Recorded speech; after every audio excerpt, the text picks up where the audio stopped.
إن قارون كان من قوم موسى فبغى عليهم وآتيناه من الكنوز ما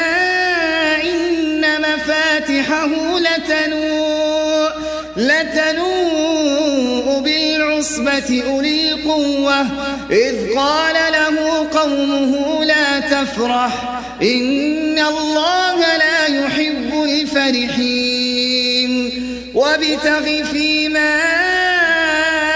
آتاك الله الدار الآخرة ولا تنس نصيبك من الدنيا وأحسن كما أحسن الله إليك ولا تبغ الفساد في الأرض إن الله لا